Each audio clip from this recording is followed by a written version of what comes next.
Agora nós vamos iniciar a aula sobre soluções saturadas e solubilidade e fatores que afetam a solubilidade. Bom, primeiro nós vamos falar sobre soluções saturadas e solubilidade. Então, para você produzir uma solução, você precisa fazer com que o soluto se dissolva completamente no solvente, para você obter uma mistura homogênea, certo? Já a cristalização é o contrário, você já tem uma solução onde o soluto está completamente dissolvido no solvente, mas depois o soluto vai se separar do solvente, ou seja, vai haver uma cristalização do soluto. Isso pode ser evidenciado numa técnica bastante comum em laboratório para a purificação de substâncias, chamada de recristalização. A técnica se baseia basicamente no seguinte: você vai fazer com que a sua substância que você quer purificar, dentre outros métodos que você utiliza no processo, que ela se dissolva no solvente apenas quando você aquecer. Então, quando você aquece, o seu soluto se dissolve naquele solvente que você está utilizando. Mas quando você depois fizer todo o processo de purificação, você vai querer que essa substância se cristalize novamente. Por isso a técnica é chamada de recristalização. Então você primeiro dissolve o seu soluto no solvente, mas somente você consegue dissolver quando você aquece. Depois que você fez todo o processo para eliminar as impurezas, você vai querer que o seu soluto cristalize novamente. Aí você então vai dar um choque térmico nessa sua mistura que está quente. Você vai resfriá-la. Quando você resfriar, você vai ver a formação dos cristais novamente na sua mistura, né? Que antes era uma solução, que era uma mistura homogênea. Assim que os cristais de soluto começam a ser formados, você vai ter uma mistura heterogênea, que vai ter então uma recristalização.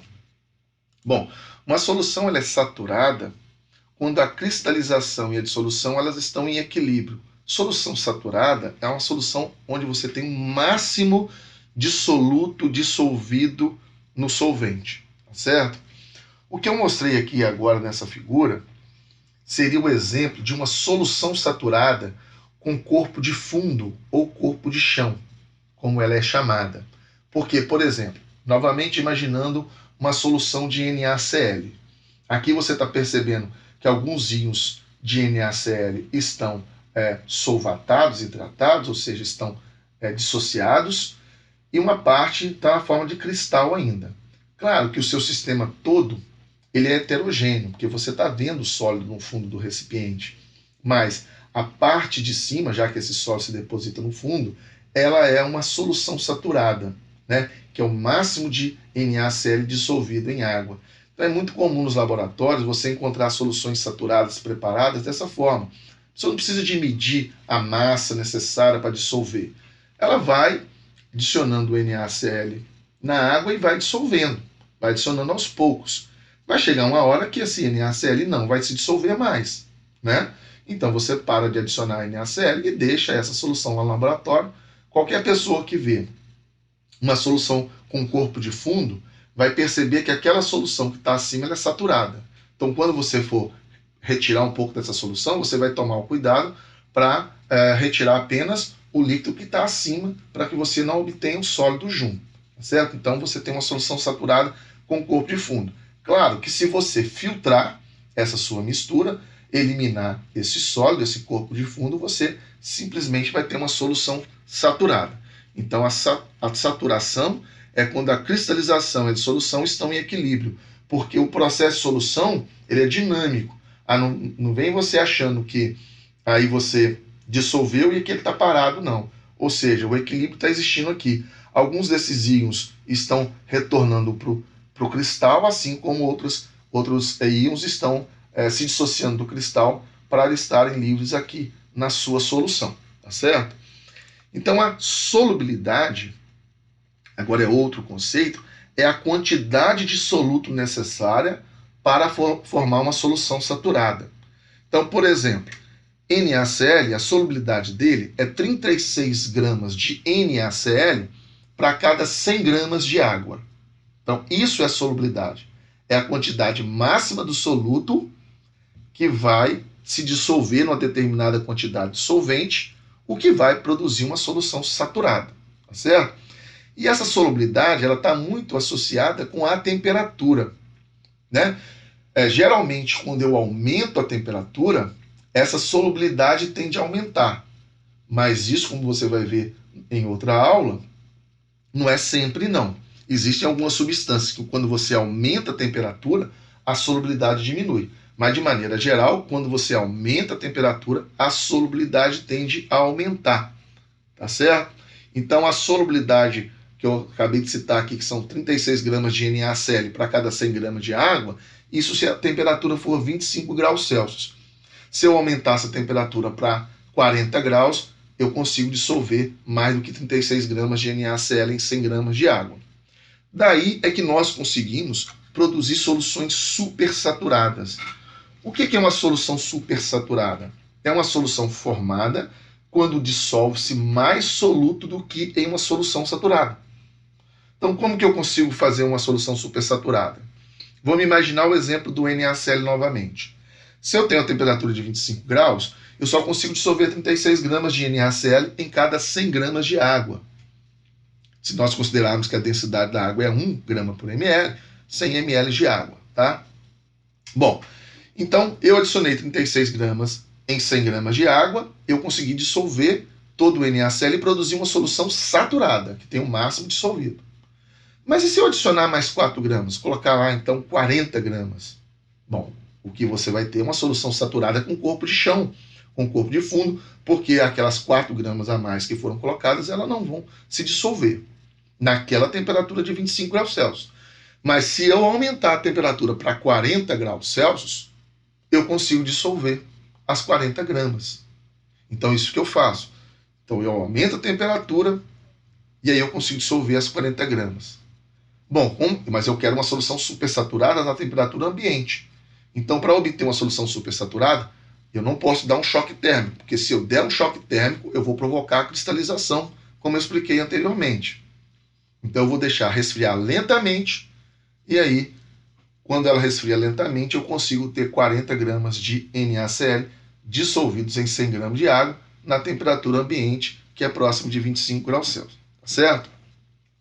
Aí pode acontecer uma coisa curiosa com essas soluções supersaturadas.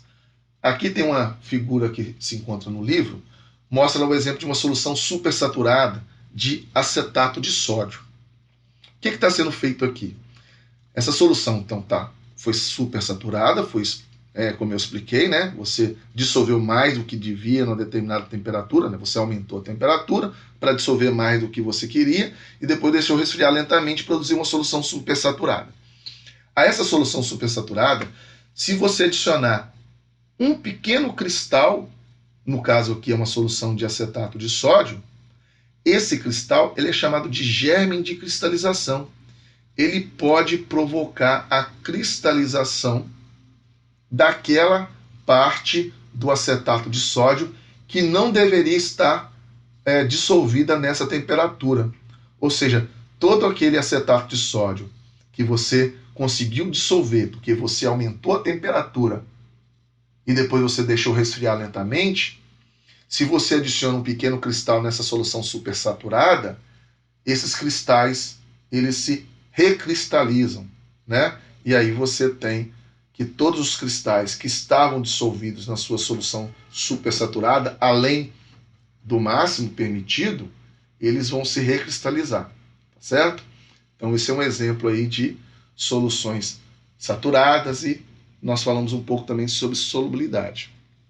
Agora nós vamos falar sobre fatores que afetam a solubilidade. Por exemplo, a interação entre o soluto e o solvente. Como nós já falamos na aula anterior, nós temos que o semelhante dissolve o semelhante. Então, líquidos polares tendem a se dissolver em solventes polares. Polar dissolve polar, apolar dissolve apolar. Nós vamos falar que os líquidos são miscíveis caso eles se misturem em quaisquer proporções. E os líquidos são immiscíveis quando eles não se misturam. Bom, as forças intermoleculares elas são importantes nessa solubilização do soluto e solvente. Por exemplo, água e etanol, eles são miscíveis porque as ligações de hidrogênio quebrada em ambos os líquidos puros são restabelecidas na mistura.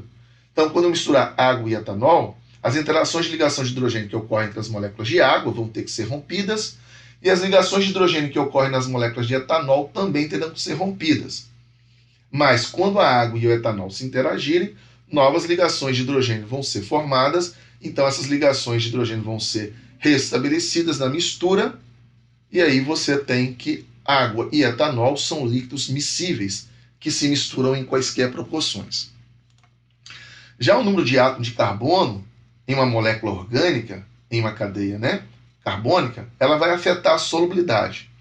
Quanto mais átomos de carbono tiver no seu composto, menos solúvel essa substância vai ser em água. Porque as cadeias carbônicas, elas são partes da molécula que são apolares. Então, elas não conseguem interagir muito bem com a água, que é polar. Então, quanto maior a cadeia carbônica, menor vai ser a solubilidade em água. Só que compostos orgânicos, por serem apolares, podem se dissolver em solventes também que são apolares, como óleos e gorduras. Tá?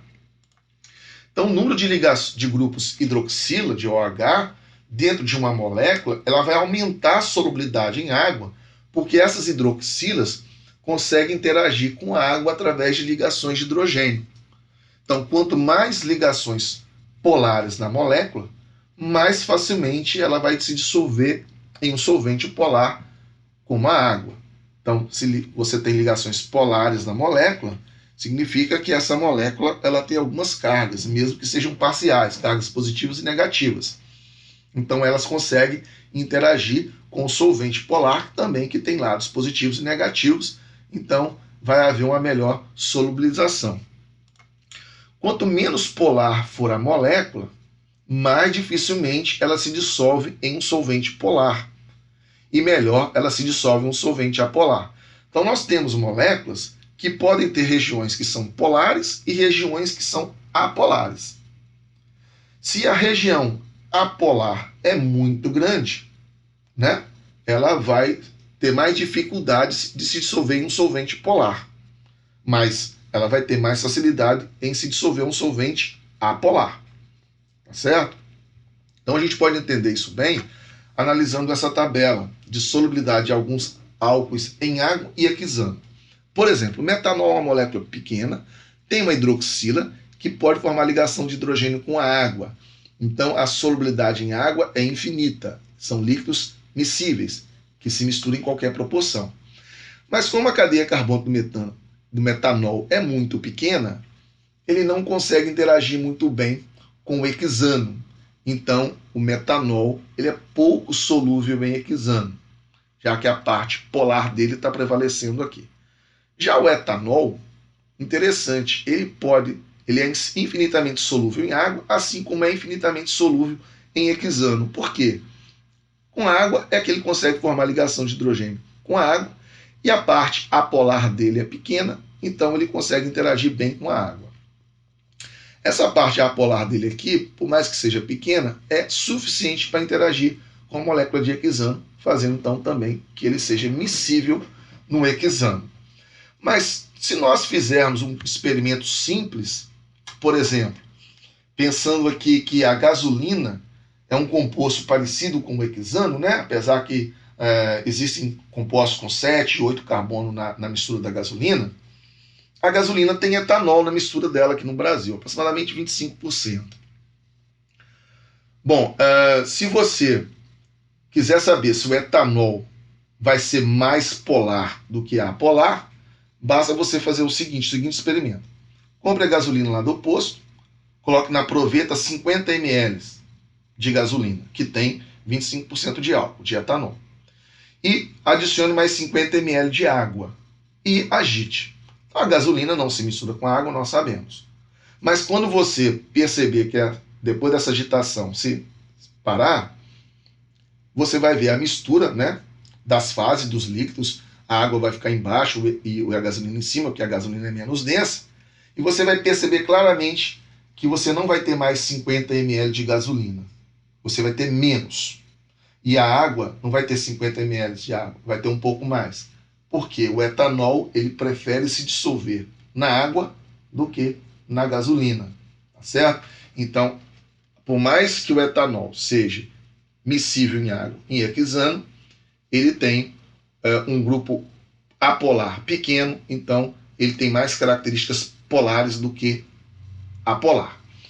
Quando você vai para o propanol, vai ser de forma semelhante, ele só tem 3 carbonos, uma parte apolar pequena, é infinitamente solúvel em água, e também por ele ter uma cadeia carbônica aqui, suficientemente para interagir com o hexano, ele é infinitamente solúvel em hexano. Agora o álcool, quando aumenta a sua cadeia carbônica para 4 carbonos, 5, 6, 7, a solubilidade em água dele diminui bastante, porque a parte apolar começa a prevalecer sobre a parte polar, tá certo? Então aqui você está percebendo que quando a cadeia carbônica é grande, a parte apolar é grande, ele fica pouco solúvel em um solvente polar, mas passa a ser muito solúvel em um solvente apolar, que é o que foi falado na frase do último slide, tá certo? Então a gente pode analisar a interação soluto-solvente dessa maneira. Então, para deixar claro, quando você tem grupos polares, esses grupos polares podem interagir com a água. Então podem se solubilizar em água. Só que a partir do momento que a cadeia carbônica fica muito grande, a parte apolar prevalece e, portanto, a solubilidade em um solvente polar como a água acaba diminuindo. Isso a gente pode ver também nesse exemplo aqui, onde nós temos a fórmula da vitamina A e a fórmula da vitamina C. A vitamina A é uma molécula que tem vários carbonos de hidrogênio. Cadeias carbônicas, né, que só tem carbono e hidrogênio, geralmente são apolares e ela só tem uma hidroxila. Então essa vitamina A é uma molécula pouco solúvel em água, né? Porque a água consegue interagir com essa hidroxila, mas a cadeia carbônica é muito grande. Então a vitamina A, nós falamos que ela é lipossolúvel, ela se dissolve bem em óleos e gorduras, que são moléculas apolares também. Então ela é hidrofóbica, ou seja, ela não se dissolve muito bem em água. Já a vitamina C, por mais que ela tenha vários carbonos na sua estrutura, ela tem várias hidroxilas, que são grupos polares que podem interagir com a água, assim como esse oxigênio aqui também consegue interagir com a água, assim como essa carbonila aqui também consegue interagir com a água. Então a vitamina C, ela é hidrossolúvel, ela é bastante solúvel na água, porque ela tem vários grupos que podem formar ligação de hidrogênio com a água. Continuando aqui sobre interações entre soluto e solvente, nós não tínhamos falado até o momento sobre sólidos covalentes. Nos sólidos covalentes, como o diamante e o quartzo, eles têm redes sólidas bastante fortes, porque os átomos, eles não existe interação intermoleculares entre os átomos, e sim interações interatômicas, que no caso do diamante e o quartzo seriam ligações covalentes. Então as ligações covalentes existentes nesses sólidos aqui, elas são muito fortes e elas não conseguem ser restabelecidas em nenhum tipo de solução. Então diamante e quartzo, eles não vão ser dissolvidos por nenhum tipo de solvente e, portanto, não vão produzir soluções, certo? Vamos finalizar essa aula aqui fazendo esse exemplo, onde ele pede: coloque as seguintes substâncias em ordem crescente de solubilidade em água. Então aqui nós temos o pentano, que é um hidrocarboneto, aqui nós temos o pentanol, que é um álcool, aqui nós temos um diol, que é um álcool que tem 2 hidroxilas, que é o pentano 1,5 diol, e aqui nós temos o cloropentano, que é um aleto de alquila. Bom, a molécula mais solúvel em água, você percebe que a cadeia carbônica delas tem o mesmo número de carbono, 5, é aquela que me fornece o maior número de grupos capazes de formar ligação de hidrogênio com água. Então, é esse pentano 1,5 diol, que é o mais solúvel em água. Depois vem o pentanol, que tem uma hidroxila aqui, que pode formar ligação de hidrogênio facilmente com a água. E essa hidroxila, ela é bem mais polar do que a ligação do cloro com o carbono. Então, mais solúvel é esse pentano 1,5 diol. Depois vem o pentanol. E o menos solúvel de todo é o pentano, porque é uma molécula que é totalmente apolar, que não consegue interagir muito bem com a água, né? Um solvente bastante comum no laboratório.